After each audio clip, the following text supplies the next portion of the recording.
समाज को आईना दिखाने का काम करने वाले एवं लोकतंत्र का चौथा स्तंभ कहे जाने वाले पत्रकार योगी सरकार में कितने सुरक्षित हैं, उसका एक नज़ारा हमें उस समय देखने को मिला था जब देश के प्रतिष्ठित चैनल के वरिष्ठ पत्रकार सुलभ श्रीवास्तव की संदिग्ध परिस्थितियों में हत्या कर दी गई और पुलिस उसे हादसा बताती रही, जबकि पोस्टमार्टम के बाद पूरी साजिश का पर्दाफाश हुआ। उस मामले को लोग अभी सही से भूले भी नहीं थे कि एक ऐसा ही मामला प्रकाश में आया है जनपद मुरादाबाद से, जहां समाजवादी पार्टी के पूर्व विधायक द्वारा मदरसे की जमीन फर्जी तरीके से बेचने की खबर को प्रकाशित करने पर विधायक जी द्वारा अब पत्रकार को अपने गुर्गों के माध्यम से जान से मारने की धमकियां व रंगदारी जैसे झूठे मुकदमे में फंसाने की धमकियां मिल रही हैं।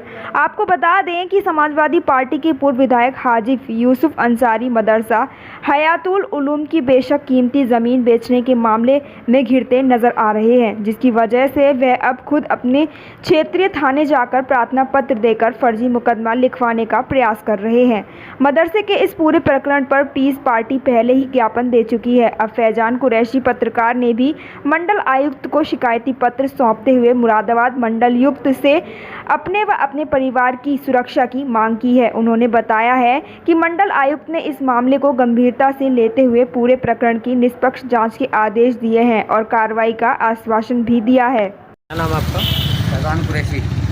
कहाँ पर आए हुए हैं और पूरा मैं क्या? आज माननीय मंडल आयुक्त महोदय का वहाँ आया हुआ हूँ और मुझे एक प्रार्थना पत्र दिया है मैंने। ये सन 1962 में मौलाना हयात साहब ने एक ज़मीन मंगूपुरा दिल्ली रोड पर चंदे के पैसों से ख़रीदी थी, जिसमें गरीबों के लिए यूनिवर्सिटी बनना तय हुआ था। 1977 में वहाँ प्रोसेस यूनिवर्सिटी का शुरू हो गया था और 1980 में उस ज़मीन को मुरादाबाद विकास प्राधिकरण द्वारा अधिग्रहण कर लिया गया था।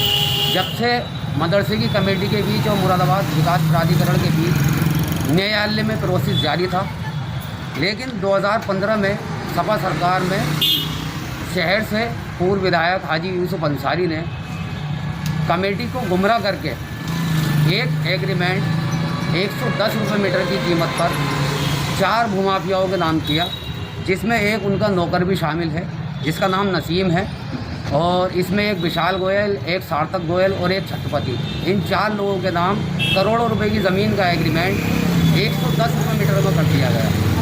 जब 2016 में ये मामला जनता के बीच उजागर हुआ तो नसीम वाला एग्रीमेंट हाजी यूसुफ अंसारी ने कैंसिल करा दिया, क्योंकि उन्हें अपनी गर्दन फंसी हुई नज़र आ गई थी। दूसरी चीज़ इसमें यह, जो कमेटी को गुमराह करके प्रस्ताव पास किया गया था ज़मीन एग्रीमेंट का, उसमें 5 बीघा ज़मीन लिखी गई थी, और जब हाजी यूसुफ अंसारी ने ये रजिस्ट्री विभाग में इसका एग्रीमेंट कराया तो वहाँ 5000 मीटर ज़मीन का एग्रीमेंट कराया, लगभग 7.5 बीघे। अब ये मामला उस टाइम इनकी सरकार थी, सत्ता पक्ष का देखते हुए प्रशासन ने इस मामले को दबा दिया था। काफ़ी लोगों का फर्जी मुकदमे लिखे गए थे, गंभीर धाराओं में लूट डकैती के मुकदमे लिखे गए, उन्हें जेल में डाल दिया गया, जिसकी वजह से जनता डर गई और हाजी यूसुफ के भय से सब खामोश हो गए। ये 1990 से भूमाफिया हैं मुरादाबाद के अंदर। इन्होंने एग्रीकल्चर की ज़मीनें मामूली रकमों में खरीद के और करोड़ों रुपए की बेची, जिसका ना मुरादाबाद विकास प्राधिकरण से कोई नक्शा पास होगा ना कुछ। अवैध कॉलोनियाँ काटी है इन्होंने मुरादाबाद के अंदर। फैजान जी, आज किस संबंध में आपका यहाँ पर? आज मैं इस संबंध में आया हूँ कि मैं 7 महीने से इस मदरसा प्रकरण पर पूरे साक्ष्य के साथ समाचार प्रकाशित कर रहा हूँ, और 7 महीने से ही हाजी यूसुफ अंसारी के लोग मेरे घर पे भी आके मुझे धमकाते हैं। कई बार आए हैं, मुझे रास्ते में रोक रोक के धमकाया गया है।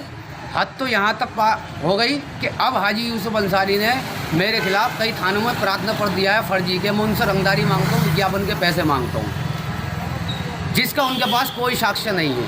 दूसरी बात, उन्होंने दूसरे ज़िले के न्यायालय से मुझे नोटिस भिजवाए हैं और मुझे मुकदमा में फंसाने की धमकी दी है। अब दूसरे ज़िलों से नोटिस भिजवाने की क्या ज़रूरत थी? क्या मुरादाबाद में न्यायालय नहीं है? यहाँ एडवोकेट नहीं है?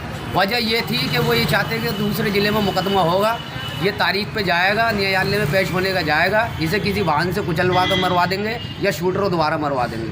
जब दूसरे ज़िले में हत्या होगी तो वहीं पे मुकदमा दर्ज होगा और वहीं का मुकदमा वहीं दबवा देंगे। ये नोटिस आपको लगभग कब प्राप्त हुआ? ये नोटिस मुझे 3 तारीख को मेरी ईमेल पर प्राप्त हुआ है, और मेरे घर डाक से जो आया है वो 8 तारीख को आया है। आज मैं मंडल आयुक्त महोदय से मैंने गुजारिश की है कि इस मामले में निष्पक्ष जाँच कराकर सख्त से सख्त कार्रवाई की जाए। जिन लोगों ने ये ज़मीन बेची थी और ये षड्यंत्र रखा था, वो गरीब लोगों की ज़मीन है, चंदे से ख़रीदी हुई ज़मीन है, मौलाना हयात साहब ने ख़रीदी थी। दूसरी चीज़, मैंने कल ये पूरा प्रकरण देश के बड़े बड़े संस्थानों को इससे अवगत करा दिया है। सब जगह मैंने इसकी एक एक फाइल बना के डाक द्वारा भेज दी है, जिसमें सुप्रीम कोर्ट, हाई कोर्ट, माननीय प्रधानमंत्री, गृह मंत्री, केंद्र सरकार और राज्य सरकार के बड़े बड़े मंत्रियों को सबको इस मामले से अवगत करा दिया गया है और डीजीपी महोदय को भी अवगत करा दिया गया है। मुरादाबाद के उच्च अधिकारियों को भी इस प्रकरण से अवगत करा दिया गया है। मैंने कुल 17 संस्थानों को इसकी कॉपी भेजी है और मैंने सबसे अपील की है कि इस मामले की सीबीआई जांच कराकर जल्द से जल्द इन लोगों के खिलाफ सख्त से सख्त कानूनी कार्रवाई की जाए और ये फर्जी जो एग्रीमेंट है भूमाफियाओं के खिलाफ इसे निरस्त किया जाए, ताकि वहाँ यूनिवर्सिटी बनने में आने वाली अड़चन दूर हो। दूसरी चीज़, मैंने सीबीआई हेडक्वार्टर दिल्ली और सीबीआई हेडक्वार्टर लखनऊ को भी ये कॉपी भेज दी है और उनसे भी मांग की है सीबीआई चीफ से कि आप इसमें सीबीआई जांच कराकर दोषियों के विरुद्ध सख्त से सख्त कार्रवाई करें। आज यहाँ पर आकर आपको क्या आश्वासन दिया गया अधिकारी द्वारा?